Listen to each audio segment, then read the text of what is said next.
Seorang bocah merekam peristiwa kebakaran yang diduga menimpa sekolahnya. Namun yang menjadi perhatian adalah narasi yang disampaikan si bocah, yaitu senang karena akhirnya tidak usah bersekolah. Belum diketahui di mana lokasi kebakaran dan identitas si bocah, namun hal ini mendapat banyak reaksi dari netizen.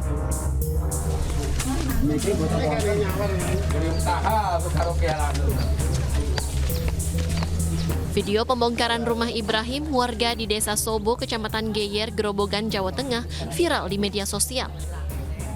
Diduga pembongkaran atas perintah kepala desa agar warga bisa mendapat bantuan bedah rumah. Padahal rumah ini baru dibangun beberapa minggu yang lalu. Keluarga Ibrahim yang kecewa karena bantuan tidak kunjung terrealisasi mendatangi kepala desa yang tengah mengunjungi rumahnya yang kini sudah rata dengan tanah. Sementara itu, kepala desa membantah tuduhan tersebut dan menyatakan informasi yang beredar tidak benar.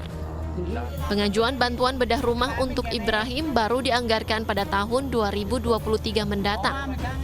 Setelah diselidiki, ternyata isu tersebut dihembuskan oleh salah satu anggota paguyuban Forum Grobogan Bersama dan masalahnya diselesaikan secara kekeluargaan.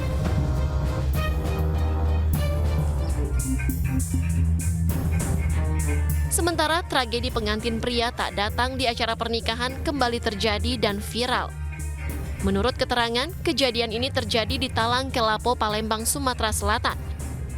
Informasi yang ditulis admin akun Andreli_48, pengantin pria diduga ngambek dan pergi tanpa kabar karena motornya dijual orang tua untuk mahar.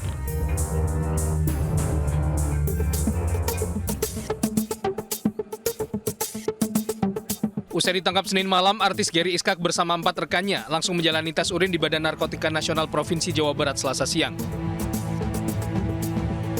Saat ditangkap, Gary yang sedang bersama 4 rekannya tengah mengonsumsi sabu. Keempat rekannya berinisial TR, DW, AR, dan seorang wanita berinisial SP. Dari lokasi penangkapan, polisi menyita barang bukti sabu sisa pakai serta alat hisap. Untuk penyelidikan lebih lanjut, kelimanya kini menjalani pemeriksaan di Ditres Narkoba Polda Jawa Barat. Memang kita dapatkan ada 5 yang saat itu bersama-sama sedang mengkonsumsi narkotika jenis sabu. Adapun inisial yang kami sampaikan adalah saudara GI, saudara TR, kemudian saudara DW, saudara AR, dan saudari SP. Untuk sampai saat ini memang proses kami lagi melakukan pendalaman terkait dengan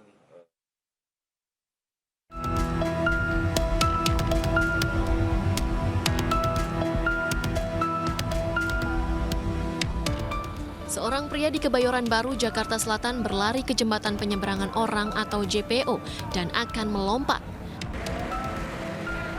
Pria ini pun harus dievakuasi paksa oleh beberapa personel polisi dan TNI yang berada di lokasi.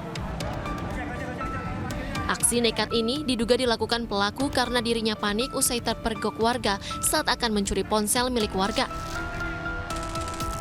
Menurut salah satu warga, pria tersebut kabur naik ke atas jembatan penyeberangan orang untuk menghindari amukan massa, sekaligus melakukan percobaan bunuh diri. Usai berhasil diturunkan dari JPO, pelaku langsung digelandang ke Polsek Kebayoran Baru. Kepada petugas, pelaku mengaku stres tak memiliki uang dan pekerjaan setelah usahanya menjual nasi tidak berhasil.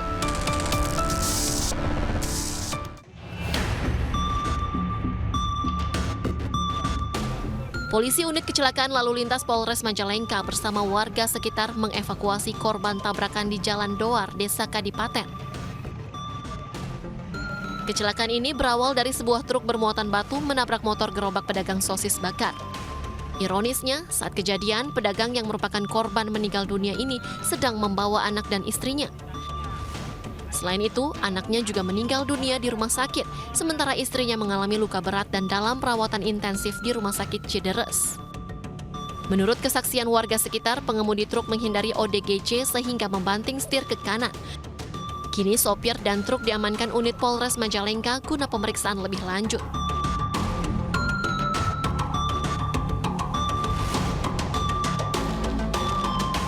Minibus ini terbalik usai menghantam trotoar di ruas tol Wiyoto Wiono Pademangan, Jakarta Utara Selasa dini hari. Menurut saksi mata, kendaraan ini melaju kencang dari arah bandara dengan kecepatan tinggi hingga terjadinya kecelakaan. Akibat kecelakaan ini, salah satu penumpang mengalami patah kaki dan dilarikan ke Rumah Sakit Atma Jaya Pluit. Kasus kecelakaan ini ditangani Satlantas Polres Jakarta Utara.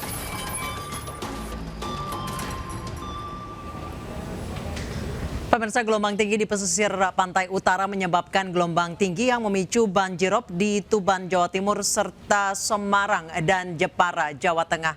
Banjir mengganggu aktivitas warga, bahkan nelayan terpaksa tidak bisa melaut.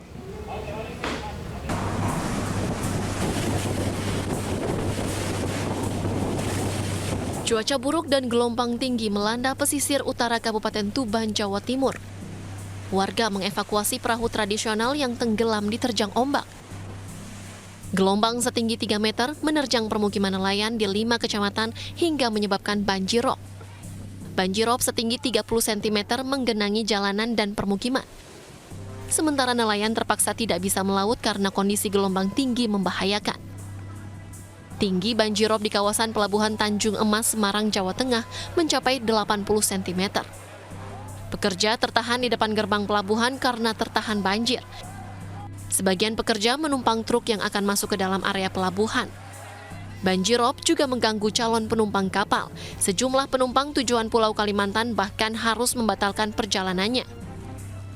Banjirop menggenangi jalan dan permukiman kampung nelayan di Jepara, Jawa Tengah. Ketinggian banjirop mencapai 30 cm hingga masuk ke dalam rumah warga. Bahkan warga yang tengah mengadakan hajatan juga terkena imbas banjirop.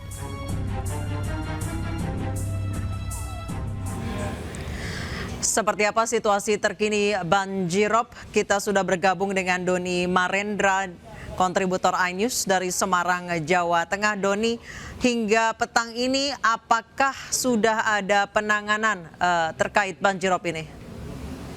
Kalau permasalahan penanganan untuk menanggulangi banjirop dari laut ini, memang sekarang masih beberapa ada usaha, bahkan tadi saya mendengar informasi adanya usaha untuk di bagian tembok atau tanggul yang jebol itu yang ada di kawasan pelabuhan itu menggunakan beberapa karung sebagai upaya sementara untuk menangani agar air tidak terlalu deras masuk ke wilayah daratan. Demikian, Anissa. Baik, Doni, jika Anda bandingkan banjirop yang terjadi hari ini dan juga kemarin, apakah ketinggian banjir ini surut atau justru bertambah, Doni? Untuk saat ini saya berada di jalan Ronggowarsito yang saya berdiri letaknya sekitar 300 meter dari gerbang pelabuhan Tanjung Mas, Semarang. Kondisi saat ini banjir melanda di jalanan ini dan itu terjadi mulai pada sekitar jam 12 siang tadi. Air mulai masuk kembali, padahal pagi tadi di kawasan sini kering alias tidak ada air rob. Namun semalam memang terjadi juga air rob. Artinya rob ini datang pada saat siang dan nanti akan menghilang sekitar malam. Menurut informasi warga tadi sekitar jam 11 malam rob akan menghilang airnya. Baik, biasanya mulai masuk kembali itu di jam berapa, Doni? Kalau dari pengamatan saya tadi siang berada di sini, saat berada di bawah jembatan flyover itu, air masuk ke daratan, ke jalanan di Ronggowarsito sekitar jam 12 siang tadi. Dan itu aliran airnya cukup deras sehingga memang akhirnya sampai sampai petang ini pun di kawasan ini terendam banjirop dengan cepatnya. Baik, Doni, seperti apa aktivitas di pelabuhan saat ini? Apakah penyeberangan kapal penyeberangan terganggu? Bagaimana aktivitas pelabuhan? Serta apakah ada pengungsian bagi warga yang terdampak?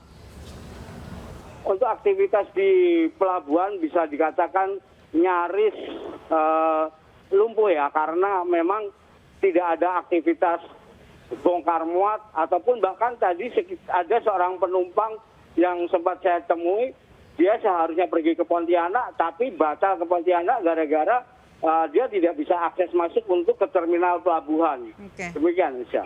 Baik, sejauh ini apa warga yang terdampak di sekitar pelabuhan, apakah ada posko pengungsian? Kalau untuk posko pengungsian sepertinya belum ada ya, karena memang belum ada warga yang mengungsi. Namun pemerintah Kota Semarang sudah mendirikan dapur umum yang ada di Kecamatan Semarang Utara, di mana lokasi ini ada di Kecamatan Semarang Utara. Anissa. Baik, terima kasih. Doni Marendra melaporkan langsung dari Semarang, Jawa Tengah. Selamat bertugas kembali, Doni. Pemirsa, buntut sengketa lahan antara warga dan pihak swasta 17 orang diamankan polisi. Informasi selengkapnya usai jeda.